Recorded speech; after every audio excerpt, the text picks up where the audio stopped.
वो ब्लॉकेज होने से ही हार्ट अटैक आता है? वही ब्लॉकेज, वो धीरे धीरे, वो ब्लॉकेज एक दिन में नहीं होता है। ब्लॉकेज आप देखेंगे तो 10 या 11 साल के बच्चे से ही शुरू हो जाता है और वो धीरे धीरे बढ़ता रहता है। आपका लाइफस्टाइल अच्छा नहीं है, आपको डायबिटीज है, ब्लड प्रेशर है, या लाइफस्टाइल में जैसे आपकी हैबिट्स में smoking, alcohol, stress, lack of exercise, ये सब चीजें हैं, तो आपको ब्लॉकेज धीरे धीरे बढ़ जाता है। अगर वो ब्लॉकेज 100% हो जाता है, जैसे कि वहाँ पे अगर कोई क्लॉट आ जाए, पूरा ब्लड सप्लाई बंद कर दे, तो हार्ट अटैक होता है। शर्मा जी तो संत आदमी थे, सूफी थे जी, पहले हार्ट अटैक में ही चले गए।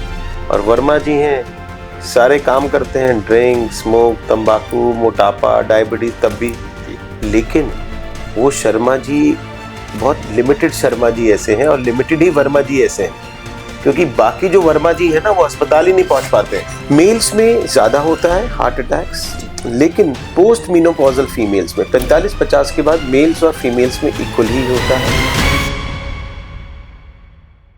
नमस्कार, मैं सूर्यकांत त्यागी, आपका होस्ट, और आप देख रहे हैं health podcast show eternal track with Surya. आपका हृदय से स्वागत है। इस पॉडकास्ट चैनल के माध्यम से मेरा उद्देश्य विभिन्न क्षेत्रों के विशेषज्ञों के माध्यम से सही, जरूरी एवं सटीक जानकारी आप तक पहुंचाना है। इसी कड़ी में आज की पॉडकास्ट में हमारे गेस्ट हैं देवभूमि उत्तराखंड की राजधानी देहरादून से जाने माने एवं वरीय हृदय रोग विशेषज्ञ अर्थात interventional cardiologist doctor Puneet Sadana. Doctor Puneet Sadana Dehradun के मैक्स सुपर स्पेशलिटी हॉस्पिटल में डिपार्टमेंट ऑफ कार्डियोलॉजी के डायरेक्टर हैं। डॉक्टर पुनीत सडाना को कार्डियोलॉजी के क्षेत्र में काम करते हुए 15 वर्षों से भी ज़्यादा का अनुभव है। डॉक्टर पुनीत सडाना ने अपनी MBBS एवं MD मेडिसिन की डिग्री देश के प्रतिष्ठित संस्थान बनारस हिंदू विश्वविद्यालय से प्राप्त की है एवं DM कार्डियोलॉजी की डिग्री देश के प्रतिष्ठित संस्थान Sawai Mansingh medical college SMS Jaipur से प्राप्त की है। डॉक्टर पुनीत सडाना को कार्डियोलॉजी के क्षेत्र में मरीजों की विभिन्न बीमारियों को देखते हुए हृदय रोगों के विभिन्न क्षेत्रों में विभिन्न स्पेशलिटी में इलाज करते हुए हजारों मरीजों का अनुभव है। डॉक्टर पुनीत सडाना की एक्सपर्टीज कार्डियोलॉजी के क्षेत्र में complex angioplasty, CTO, chronic total occlusion angioplasty, pacemaker, device case जैसे हार्ट अटैक क्या होता है, कार्डियक अरेस्ट क्या होता है, इन्हीं सब के बारे में, हार्ट डिजीज पर, हार्ट हेल्थ पर, लाइफस्टाइल मॉडिफिकेशन का, फूड हैबिट का, एक्सरसाइज, योगा का क्या इम्पैक्ट होता है। आज का पॉडकास्ट बहुत शानदार होने वाला है।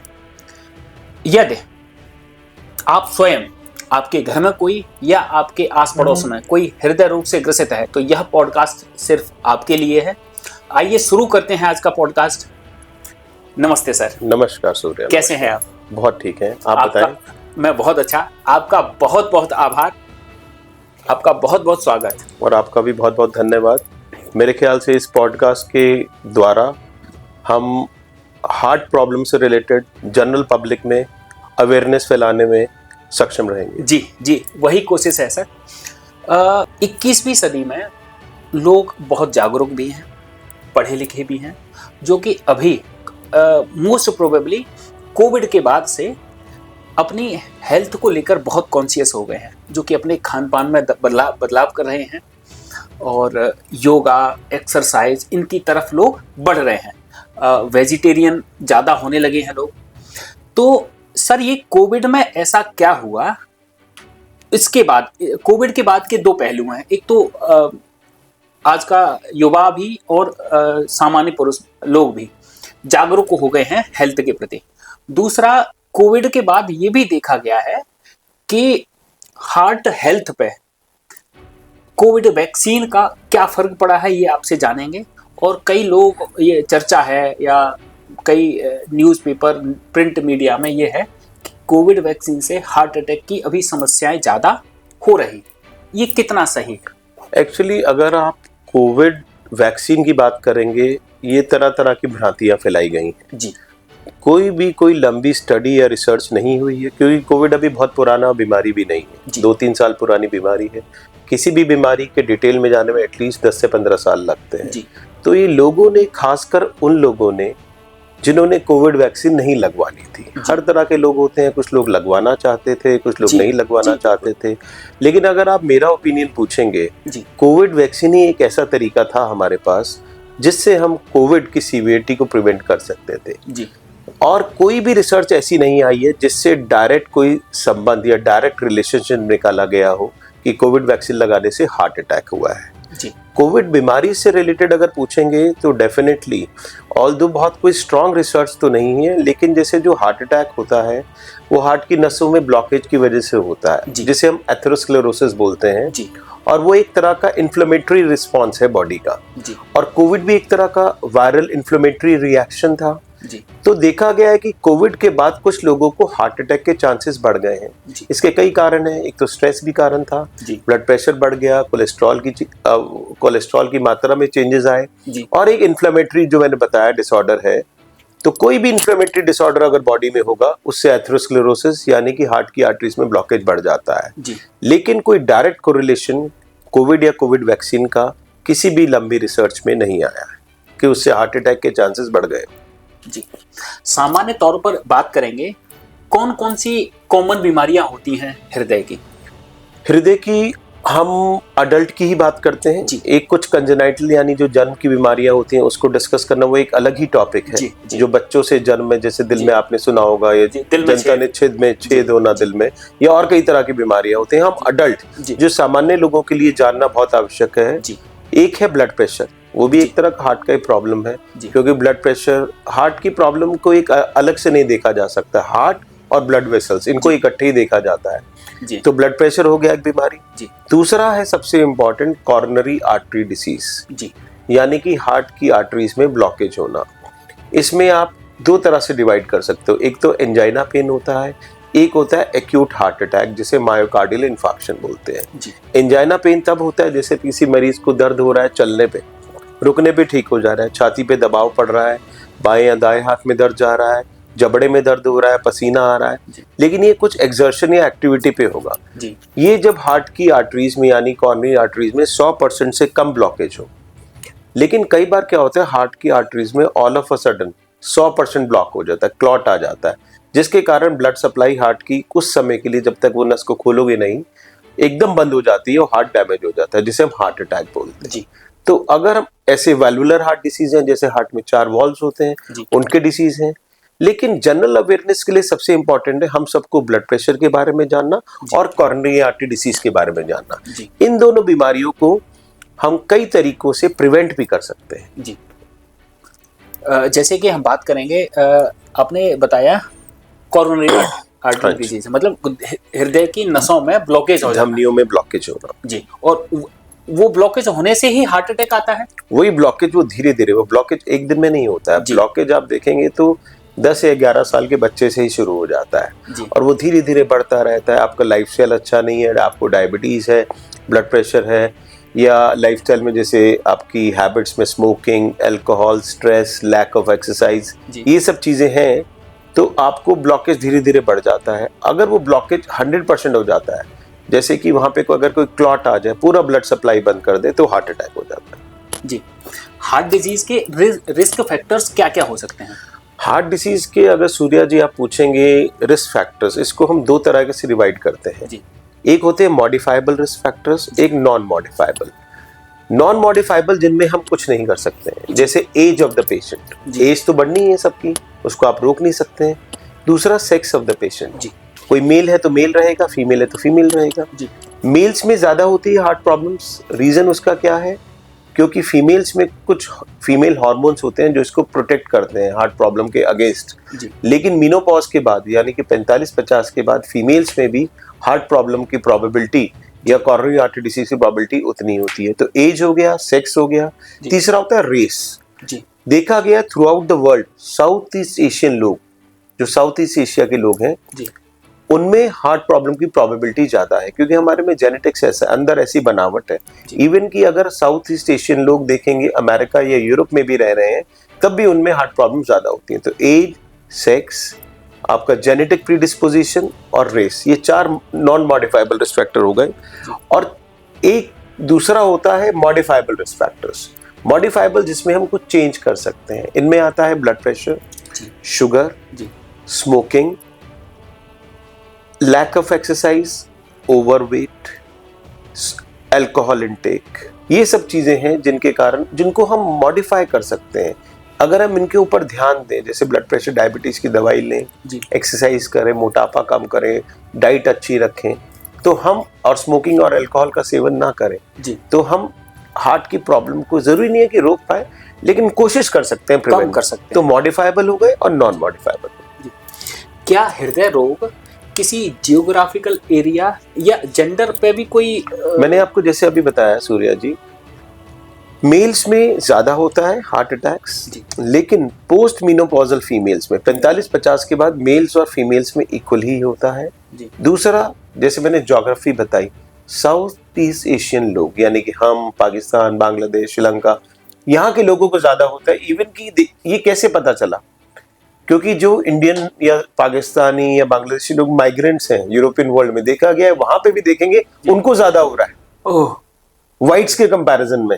तो इसका मतलब हम लोगों को जेनेटिक प्रीडिस्पोजिशन ज्यादा है, कि अंदर से ऐसी बनावट ही है कि हमारे में ब्लॉकेज होने की प्रोबेबिलिटी ज्यादा है। जैसा कि आपने अपना MBBS और MD मेडिसिन BHU से किया, तो BHU की कोई यादें आपकी? एक्चुअली अगर आप पूछेंगे तो BHU की यादें तो ऐसी है, क्योंकि उसके कारण ही हमने आगे की DM कार्डियोलॉजी कर पाए। पहले MBBS MD होना सबसे जरूरी था। और BHU, अगर आप कभी बनारस गए हैं सूर्या जी, तो आप देखेंगे एक आध्यात्मिक शहर है। जी बिल्कुल। मॉडर्न है, लेकिन पुरानी रीति रिवाज, रहन सहन और थिंकिंग में आपको एक अलग सा ही फीलिंग। गंगा जी हैं, काशी विश्वनाथ है वहाँ पे, सबसे बड़ी बात तो ये है। और BHU as a university, Kashi Hindu Vishwavidyalaya, विश्व का एक बहुत ही प्रसिद्ध और बहुत ही पुराना यूनिवर्सिटी और विश्वविद्यालय है। वहाँ पे सिलेक्ट होना भगवान की बहुत कृपा थी, क्योंकि अगर आप MBBS लेवल की बात करेंगे, 45 या 50 जनरल सीट्स वहाँ पे होती थी ऑल इंडिया बेसिस पे। लेकिन उसमें सिलेक्ट हुए हम। ठीक थे पढ़ाई में, ऐसा नहीं कि बहुत ही तोपची थे हम, एवरेज स्टूडेंट थे, पर मेहनती बहुत थे। भगवान की दया से शायद वही क्वेश्चन आ गए जो हम पढ़ के गए, तो हमारा सिलेक्शन भी हो गया फिर वहाँ पे। फिर सबसे बड़ा फायदा वहाँ जाके हमें पता चला कि वहाँ पे हमें पोस्ट ग्रेजुएशन के लिए अलग से एग्जाम नहीं देना पड़ा था। MBBS के बाद MD हमें डायरेक्ट मिल जाती थी MBBS के मार्क्स के बेसिस पे। क्योंकि हम पहले ही 45-50 लोगों में थे भारत में, तो हमें लगा शायद इसी का फायदा हमें मिल रहा है। इसलिए हमारे लोगों की क्या होते हैं, एक इंस्टीट्यूट में 5-5.5 साल गुजरते हैं, और हमारे बनारस में 8.5 साल गुजर गए। तो वो मेरा पूरा यूथ, मेरा पूरा यंग एज BHU के अंदर रहा। और BHU एक बहुत बड़ी रेजिडेंशियल यूनिवर्सिटी है, apart from medical sciences, engineering, management, और हर एक तरह की फैकल्टी वहाँ पे, हर तरह के लोगों को मिलना। सिंपल लोग हैं, घाट पे जाना, काशी विश्वनाथ के दर्शन करना, और लाइफ को कैसे सिंप्लीफाइड वे में जिया जा सकता है, वो और हमें ज्ञान प्राप्त हुआ पढ़ाई के अलावा।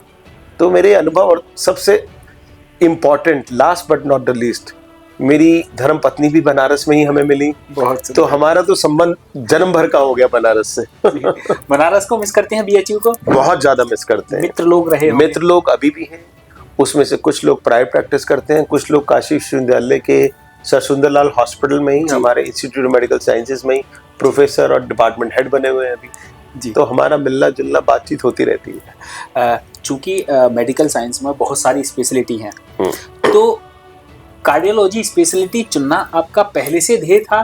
कार्डियोलॉजी स्पेशलिटी चुनना मेरा पहले से ही ध्येय था। इसका एक कारण था कि कार्डियोलॉजी एक बहुत ही, कह सकते हैं, एक ऐसी ब्रांच है जिसमें ना आप पेशेंट की जान बचाते हो। इंस्टेंट हार्ट अटैक है, आपने उस नस को खोल दिया, पेशेंट की जान बच गई। कई एक्चुअली देखिए, बॉडी में ना इतने ऑर्गन्स हैं, हर एक ऑर्गन की इंपॉर्टेंस है, हर एक ऑर्गन की इंपॉर्टेंस है। चॉइस अपनी अपनी होती है। मेरे को उसमें बहुत ग्लैमर लगा, और बहुत मेरे को लगा कि एक डेडिकेटेड ब्रांच है, 24/7 इमरजेंसी होती है। जी बिल्कुल। ये आपको सोचना बहुत जरूरी है, अगर आप इन सब चीजों के लिए तैयार हैं, क्योंकि इसमें हमें अपनी फैमिली लाइफ को भी बहुत सेक्रीफाइस करना पड़ता है, इवन कि इस एज ग्रुप में आके भी, इतना एक्सपीरियंस के बाद भी। लेकिन अगर आप अपनी फैमिली के साथ सही तरह उन्हें समझाएंगे तो वो उस चीज़ को आपके फैमिली मेम्बर समझते हैं जी। और जब आप पेशेंट की एक जान बचती है और डॉक्टर को जो पेशेंट बोलता है कि डॉक्टर साहब आपने जान बचा ली, तो वो एक अलग ही एक्सपीरियंस है और वही हमें चाहिए। पैसा तो आता जाता रहता है, ये चीज़ की बहुत बड़ी इंपॉर्टेंस है। आपकी एक्सपर्टीज जानी मैंने कि विशेष जटिल एंजियोप्लास्टी करते हैं, तो उनको करने में कितना मुश्किल होता है? एक्चुअली क्या है, देखिए हर एक केस ना एक अलग होता है। जब नया नया मैं कार्डियोलॉजी मैंने जयपुर से करी, पहली एंजियोप्लास्टी इंडिपेंडेंट ही करी। जब किसी के साथ होते हो तो आपको लगता है बड़ा आसान है, तो लेकिन तब आप किसी के साथ होते हो, लेकिन जब आप अकेले करते हो ना तो आपको लगता है कि सारा का सारा दारमदार आपको, जवाबदेही आपकी, और सबसे इम्पोर्टेंट पेशेंट की लाइफ आपके हाथ में। बिल्कुल बिल्कुल। तो हमें लगा कि पहली एंजियोप्लास्टी मैंने करी, प्राइमरी एंजियोप्लास्टी, वो एकदम 10 मिनट में हो गई। तो हमने सोचा ये तो बहुत आसान काम है यार ये तो। लेकिन उसके बाद थोड़े दिनों बाद जब दूसरी करी, उसमें हमें 3 घंटे लग गए। हर एक केस, हर एक डिपार्टमेंट में, कार्डियोलॉजी में नहीं, हर एक डिपार्टमेंट में अलग एग्जाम की तरह होता है जी। आपको तैयारी करनी होती है और आपको अपना बेस्ट एफर्ट देना होता है। शुरू में हम परेशान होते थे कि अरे ये ऐसा है, कैसे होगा, लेकिन आपको थोड़ा धैर्य रखना होता है, पेशेंट रहना होता है। पेशेंस रखिए, धैर्य रखिए। रास्ता जब आप शांत दिमाग में होंगे तो आपको रास्ता मिलेगा करना क्या है। फिर धीरे धीरे और कॉम्प्लेक्स एंजियोप्लास्टी, नई टेक्निक्स हमने सीखी लोगों से, आपस में अपनी कुलीग से, तो उससे धीरे धीरे लगा आपको कि अगर प्रॉब्लम है उसका कुछ ना कुछ सॉल्यूशन तो भगवान ने जब प्रॉब्लम दी है तो निकालेंगे ही। बिल्कुल। आपको शांत दिमाग से सोचना है, और जितना आप शांत दिमाग से सोचोगे, और दूसरा क्या है, आपको जो जितनी भी एडवांसमेंट्स हो रही हैं उनके टच में रहना है। आप एडवांसमेंट्स के टच में किस तरह रह सकते हो, आप कॉन्फ्रेंसेज अटेंड करिए, वर्कशॉप अटेंड करिए, अपने कुलीग से बातें कर लिए, जो और कार्डियोलॉजिस्ट हैं वो आपको गाइड करते हैं। उनके कोई केसेस देखिए, आपको लगता है ये केस अगर मेरे पास आता तो मैं कैसे करता, या मेरे से नहीं हुआ तो उसने कैसे कर दिया। तो आप एडवांसमेंट को सीखते रहिए, पढ़ाई के टच में रहिए, मेडिकल एजुकेशन के, तो धीरे धीरे फिर वो चीज़ें आपको सिंप्लीफाइड लगने लगेंगी। लेकिन आज भी मैं कहता हूँ, आपको इतने केसेस के बाद भी नेक्स्ट पेशेंट जो मिलेगा वो इतना टफ होगा, आपको लगेगा यार ये तो पहली बार देखा है, लेकिन फिर भी आप सोचेंगे, आपको धीरे धीरे एक्सपीरियंस हो जाए, आपको रास्ते पता चल जाते हैं कि कैसे इससे बाहर निकलना है आपको। ये वाली आज से 20 साल पहले की कार्डियोलॉजी और आज की क्या एडवांसमेंट है? देखिए कार्डियोलॉजी में तो आप देखेंगे ना, एक तो हो गया इंटरवेंशनल कार्डियोलॉजी, एक हो गया नॉन इंटरवेंशनल कार्डियोलॉजी। जो नॉन इंटरवेंशनल है उसमें इको मशीन में बहुत मॉडर्नाइजेशन आया है, एमआरआई हार्ट का आ गया है, सीटी एंजियो आ गया, बहुत चीज़ें आ गई हैं। इंटरवेंशनल कार्डियोलॉजी में पहले क्या था, अगर 1 या 2 जगह ब्लॉकेज है तो आप स्टेंट डालिए। आजकल जिस तरह की लोगों का लाइफस्टाइल है, डायबिटीज़ है, किडनी डिसीज इतने पॉपुलर, इतने कॉमन है, और पेशेंट की ओवरऑल लाइफ स्पैन बढ़ गया है, तो कैल्शियम एक बहुत बड़ा हमारे हिंडरेंस होता है एंजियोप्लास्टी में। जिस नस में कैल्शियम बहुत ज़्यादा होता है उसमें हमें बैलून को फुलाना या स्टेंट डालना बहुत डिफिकल्ट होता है, फिर कॉम्प्लिकेशंस बहुत होते हैं। तो मेन जो आया है, 2 टेक्निक्स जो बहुत इंपॉर्टेंट आए, एक आया है इंट्रा कॉर्नरी इमेजिंग, यानी एंजियोग्राफी तो हम बाहर से डाई देते हैं, डाई को देख लेते हैं एक्सरे में जी, उसके अंदर का कैल्शियम कितना है, उसका वेसल वॉल कैसा है, कितना लिपिड है, कितना फाइब्रस टिश्यू है, ये सब अब हम कैमरे ना हार्ट की नस के अंदर तक लेके जा सकते हैं, एकदम अंदर तक। इसे हम 2 तरह की टेक्निक्स में डिवाइड करते हैं। एक होता है इंट्रावैस्कुलर अल्ट्रासाउंड, ये इस तरह कैमरा है, हम वेसल के अंदर, हार्ट की आर्टरी के अंदर घुस के अल्ट्रासाउंड करके देख लेते हैं क्या कैल्शियम है, कितना क्या है। दूसरा है ओसीटी, ऑप्टिकल कोहेरेंस टोमोग्राफी, इसमें हम इंफ्रारेड लाइट की हेल्प से कैमरा अंदर तक ले जाते हैं और डिफरेंट टेक्निक से वही वेसल का साइज कितना है, ब्लॉकेज कितना है, कैल्शियम कितना, ये दोनों टेस्ट करने से हमें क्या पता चलता है, हम तैयारी पूरी कर लेते हैं भाई हमें कैसे आगे बढ़ना है जी, कि हमें कैल्शियम अगर है तो उसको मॉडिफाई करने की क्या क्या नई नई टेक्निक्स हैं, जैसे एक टेक्निक होती है रोटाब्लेशन। इसमें हम एक डायमंड चिप्स लगी होती हैं एक कैथेटर पे, इसको हार्ट की आर्टरी के अंदर लेके जाते हैं, बाहर एक मोटर घूमती है जिससे वो कैल्शियम की डायमंड चिप्स की वजह से कैल्शियम टूट जाता है। दूसरा है इंट्रावैस्कुलर लिथोट्रिप्सी, जिसे IVL बोलते हैं। ये टेक्निक बहुत पुरानी है, यूरोलॉजिस्ट लोग इसे किडनी स्टोन में यूज करते थे लिथोट्रिप्सी को। उसी टेक्निक को अब हार्ट की आर्टरीज के अंदर है। ये इस टेक्निक से भी कैल्शियम को तोड़ने में मदद मिलती है, जिसके कारण हम बाद में स्टेंट डालने में हमें आसानी होती है। तो जो कैल्शियम मॉडिफिकेशन टेक्निक्स हैं और इंट्रा कॉर्नरी इमेजिंग, ये दो नई टेक्निक्स हैं जिन्होंने एकदम रेवोल्यूशनल ला दिया है इंटरवेंशन कार्डियोलॉजी में। जी मैंने देखा आप इंडिया के अपार्ट भी कई देशों में कॉन्फ्रेंसेस या फिर डेमोन्स्ट्रेशन देखे हैं, टॉक दिए हैं आपके, तो रिसर्च पेपर, तो वो सब क्या, जैसे कि आपने कोई नए इनोवेशन के लिए या? हमने नए इनोवेशन तो उतने नहीं, लेकिन जैसे जो कॉम्प्लेक्स केसेस होते हैं हम लोगों के, जैसे जो जटिल एंजियोप्लास्टी, जैसे कैल्शियम वाली मैंने आपको बताया, इंट्राकॉर्नरी इमेजिंग वाली बताया, ओल्ड एज में बहुत, जिसमें बहुत ज्यादा ब्लीडिंग रिस्क है, तो इस तरह के केसेस जैसे जैसे मैंने आपको अभी बताया कि हम एडवांसमेंट के टच में रहते हैं। ये कैसे टच में रहते हैं? पढ़ाई से ही होता है।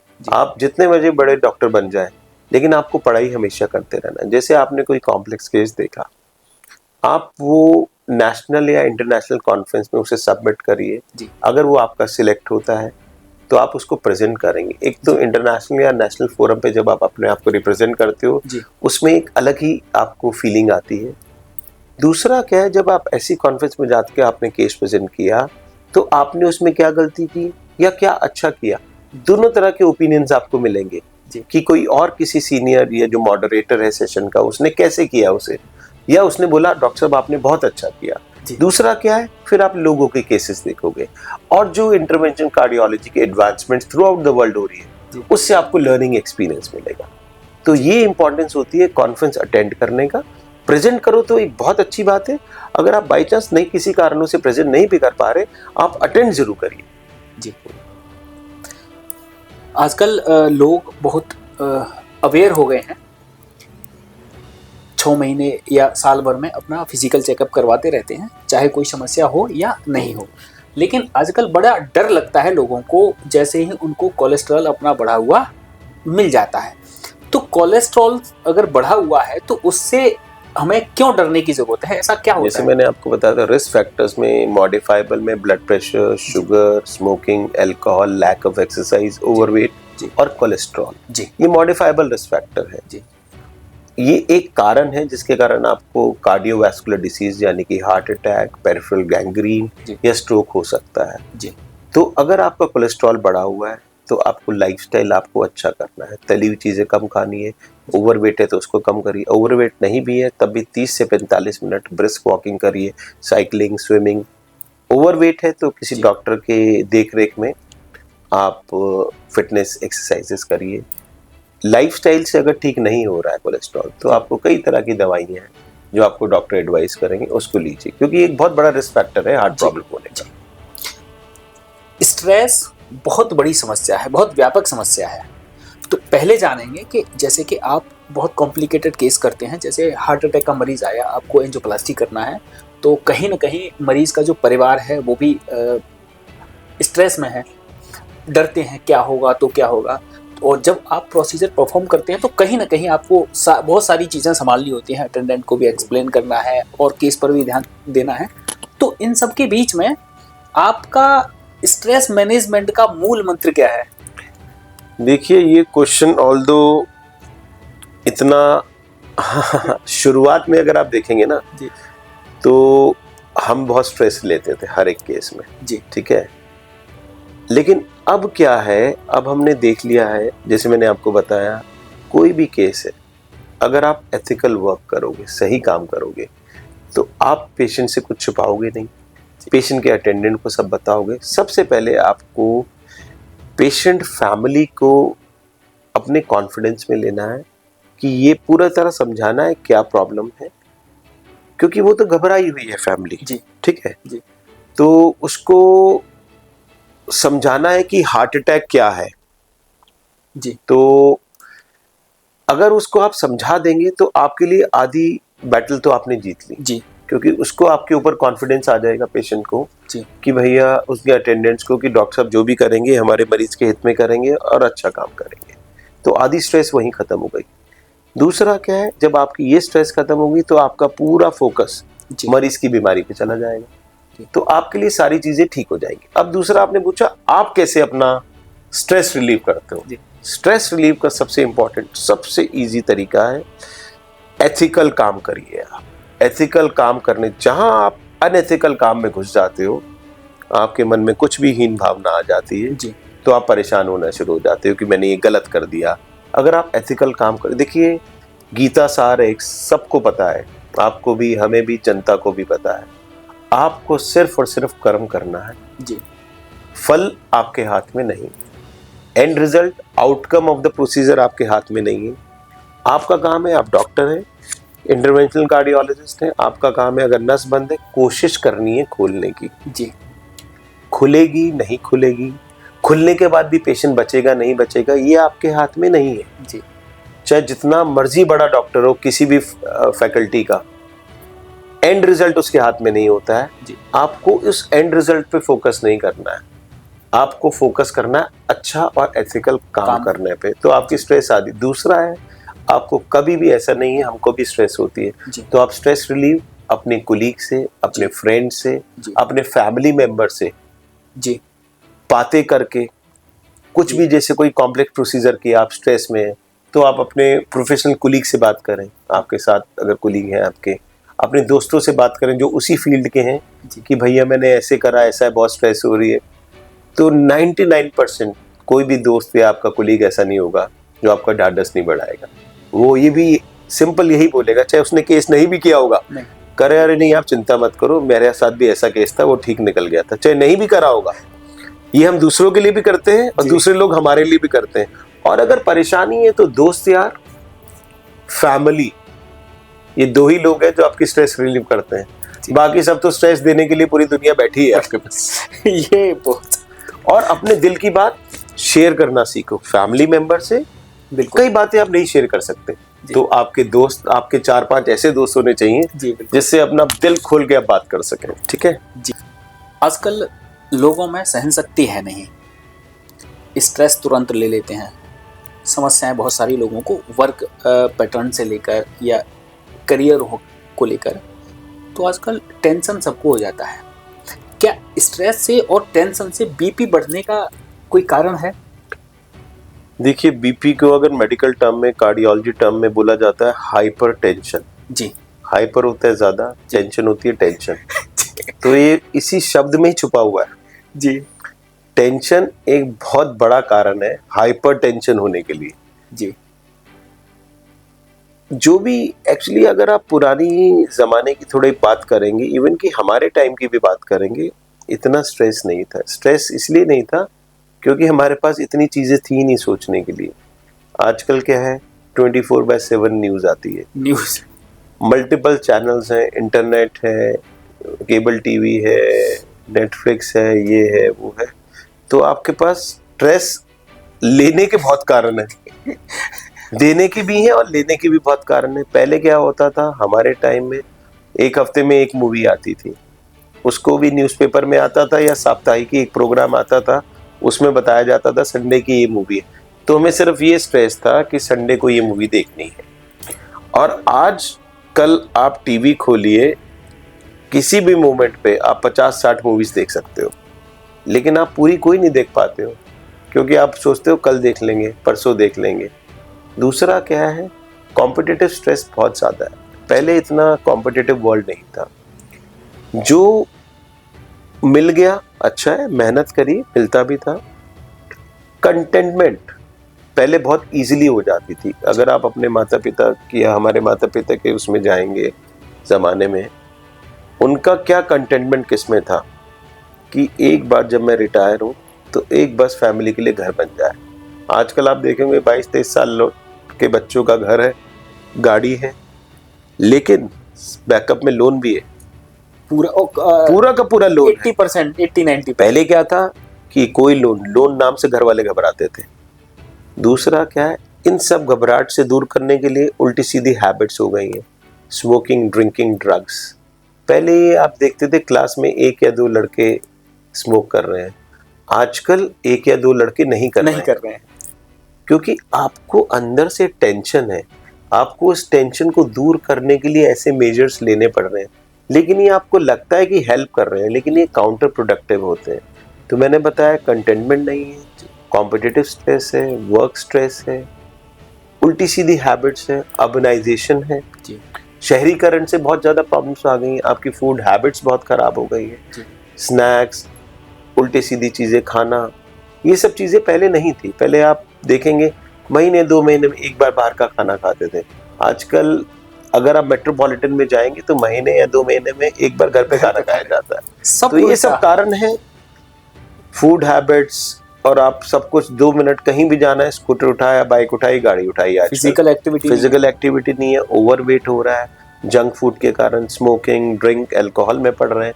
तो इन सब कारण है जिसके कारण ब्लड प्रेशर बहुत बढ़ता जा रहा है। अगर आप प्रेवलेंस देखेंगे इंडिया में, मान के चलिए 15-20% लोगों को ब्लड प्रेशर है, अर्ली एज में हो जा रहे हैं, अर्ली एज में हार्ट अटैक अर्ली एज में हो जा रहे हैं, ब्लड प्रेशर अर्ली एज, क्योंकि वो स्ट्रेस तो बचपन से ही है ना।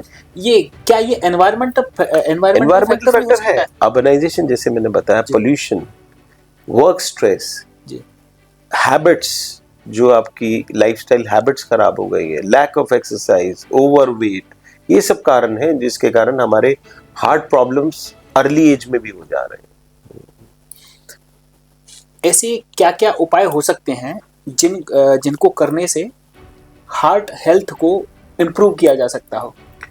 सबसे इम्पोर्टेंट, जैसे जो बीमारियां हैं उनका टाइमली इलाज करें, ब्लड प्रेशर, शुगर, कोलेस्ट्रॉल, इनका इलाज करना है आपको। सेकंड इम्पोर्टेंट है लाइफस्टाइल मॉडिफिकेशन, जीवन शैली में कैसे बदलाव लाने। सबसे इम्पोर्टेंट है डाइट, आपको तली हुई चीज़ों का सेवन कम करना है, सैचुरेटेड फैट कम लेना है, सैचुरेटेड फैट जो जमा हुआ फैट होता है उसको कम लेना है, अनसैचुरेटेड फैट लें, जैसे ऑयल्स आते हैं, रिलेटिवली वो फायदेमंद देखे गए हैं। अगर इंडियन कॉन्टेक्स्ट में पूछेंगे तो मस्टर्ड ऑयल, सरसों का तेल सबसे इजीली अवेलेबल और सस्ता और हम लोगों के टेस्ट के मुताबिक है, वो खाइए आप राइस ब्राइन ऑयल जैसे सफोला ले सकते हैं, ये सब फायदेमंद है। ऑलिव ऑयल का बहुत फैशन है, लेकिन ऑलिव ऑयल में हम लोगों के घर की सब्जियां तो बनती नहीं। वेस्टर्न वर्ल्ड में, यूरोप अमेरिका में जहाँ ठंडा खाना खाया जाता है उन सब में ऑलिव ऑयल का, लेकिन आजकल फैशन है ऑलिव ऑयल का, तो लोग इंडियन मील्स में भी ऑलिव ऑयल डालने लग गए हैं। आम लोगों के लिए अफोर्डेबल नहीं है, तो सबसे बेस्ट है सरसों का तेल। और देसी घी के बारे में लोगों को अलग अलग मिसकंसेप्शंस हैं। देसी घी लिमिटेड मात्रा में कोई खतरनाक नहीं है, उसमें एसेंशियल फैटी एसिड्स होते हैं जो कि हार्ट की प्रॉब्लम को या बुरे कोलेस्ट्रॉल को कम करते हैं। तो डाइट हो गया, और दूसरा क्या, फाइबर का प्रयोग बहुत करें, फाइबर डाइट यानी फ्रेश फ्रूट्स, वेजिटेबल्स, सैलेड जिसमें फाइबर हो, ये कोलेस्ट्रॉल को भी कम करता है, शुगर को भी, बीपी को भी। एक्सरसाइज करें, एक्सरसाइज के लिए अगर आप ओवरवेट नहीं है तो 30 से 45 मिनट ब्रिस्क वॉक बहुत है आपके लिए। हर रोज वॉक नहीं करते स्विमिंग कर रहे, स्विमिंग नहीं करते साइकिलिंग करें, किसी भी फॉर्म में। बहुत ज़्यादा जिम में जाने की ज़रूरत नहीं है, क्योंकि जिम जाना एक मोनोटोनस हो जाता है कि यार जाना है नहीं जाना है। थोड़ी बहुत आपको मसल बिल्डिंग करनी है ताकि आप ये जो रूटीन एक्टिविटी वाली एक्सरसाइज वो आप कर पाएँ। ओवरवेट है तो डॉक्टर के रख रखाव में आप फिटनेस प्रोग्राम ज्वाइन करिए, आपको डाइट के बारे में और बताएंगे। तो डाइट हो गया, एक्सरसाइज हो गया, जिमिंग का मैंने बता दिया, फैशन ज़्यादा है, बॉडी बिल्डिंग करनी है तो अलग बात है, मसल ट्रेनिंग बेसिक करनी चाहिए आपको, ठीक है। नमक की मात्रा कम लें जी, नमक 1 टीस्पून बहुत होता है पूरे दिन के लिए आपके लिए, ठीक है। तो जो बोला गया एक आम इंसान को 6 ग्राम NaCl से ज़्यादा नहीं लेना चाहिए पूरे दिन में। जो ब्लड प्रेशर पेशेंट्स हैं उनको बल्कि और कम लेना चाहिए। फिर जो हैबिट्स हैं आपको, bad habits in the form of smoking, smoking तो स्ट्रिक्ट नो है, स्मोकिंग एक भी पफ नहीं लेना चाहिए। ड्रिंकिंग जो लेटेस्ट डाटा बताता है, ड्रिंकिंग भी स्ट्रिक्ट नो है, not even a single ml of alcohol is good for heart, good for health. पहले कॉन्सेप्ट क्या था, अभी भी है वैसे, कि जैसे आप लोगों ने भी सुना होगा कि मॉडरेट अमाउंट ऑफ अल्कोहल ले सकते, जैसे कि 1 ड्रिंक फीमेल्स के लिए या या 2 ड्रिंक मेल्स के लिए पर डे इज ओके। लेकिन देखा गया है अगर आप किसी भी चीज का सेवन करते हैं उसकी ओवरऑल क्या नेगेटिव इफेक्ट्स है वो देखते हैं। आपने हार्ट की प्रॉब्लम बचा ली जी, लेकिन ड्रिंकिंग से आपका लिवर खराब हो गया। रोड ट्रैफिक एक्सीडेंट्स ज्यादातर अल्कोहल के सेवन के अंदर ही होते हैं अगर थ्रू आउट द वर्ल्ड देखेंगे। अगर आप फैमिली डिस्प्यूट्स, तो road traffic accidents, family disputes, chronic liver disease, और सबसे इंपॉर्टेंट बताइए क्या है? आप बताइए क्या है? Life style, cancer. जी, अल्कोहल से 7 से 8 तरह के cancer starting from your mouth till intestine, उसका डायरेक्ट रिलेशन है। तो अगर आप इन टोटलिटी देखेंगे अल्कोहल कोई बहुत अच्छी चीज नहीं है।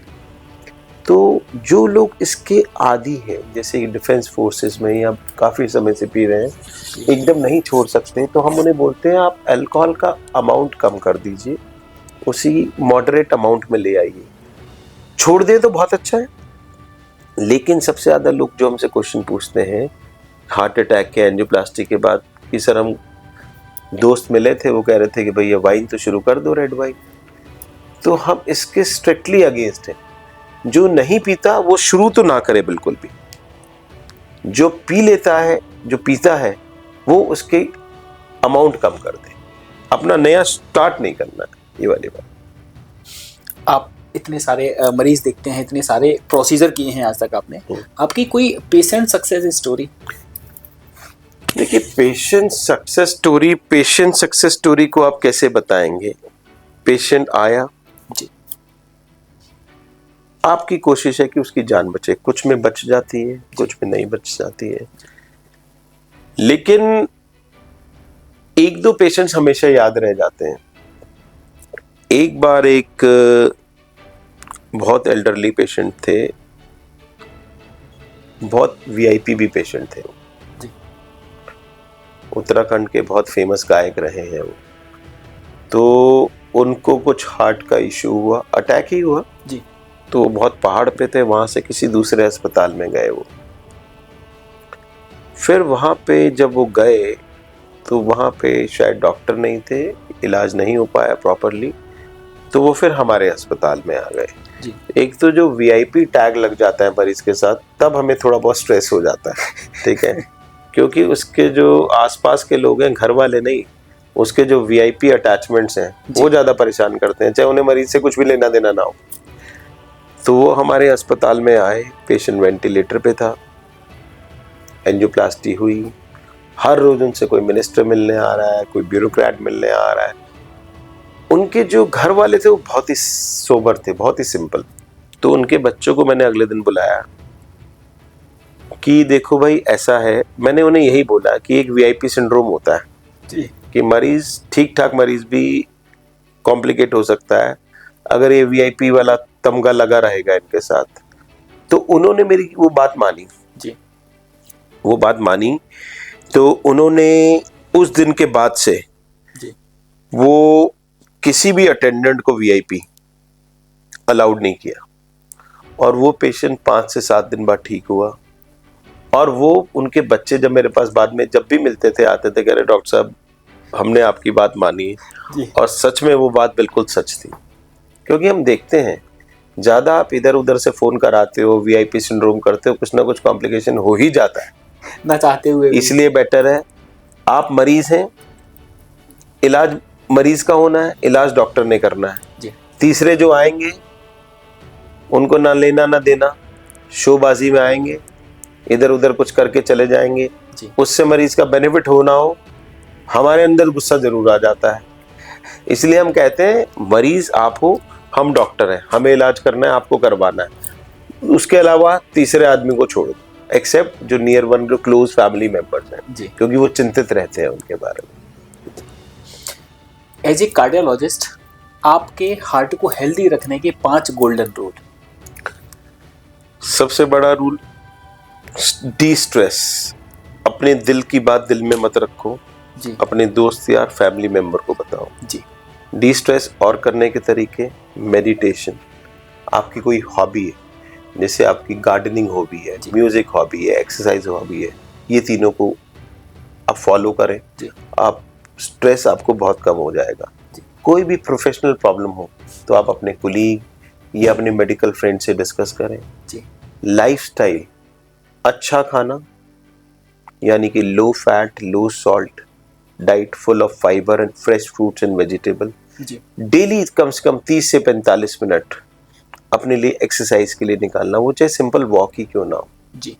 ये आपको कोई साथ में परेशानी है, डायबिटीज है, ब्लड प्रेशर है, तो उसका टाइमली इलाज करना, उससे घबराना नहीं। अरे मैं तो डॉक्टर हूँ, मेरे को क्या टेंशन है। तो ये 4 या 5 गोल्डन रूल्स हैं जिससे आपको हार्ट डिसीज को प्रिवेंट कर सकते हो, कोशिश कर सकते हो। हमने बात किया हार्ट अटैक, हाइपरटेंशन, दिल की बीमारियों के रिस्क फैक्टर्स क्या होते हैं, लेकिन कभी कभी ये भी देखने को और सुनने को मिलता है कि फलाना व्यक्ति ने तो अपने जीवन भर न तो स्मोकिंग किया, न तंबाकू, न अल्कोहल, लेकिन फिर भी उनको हार्ट अटैक की समस्या हो गई।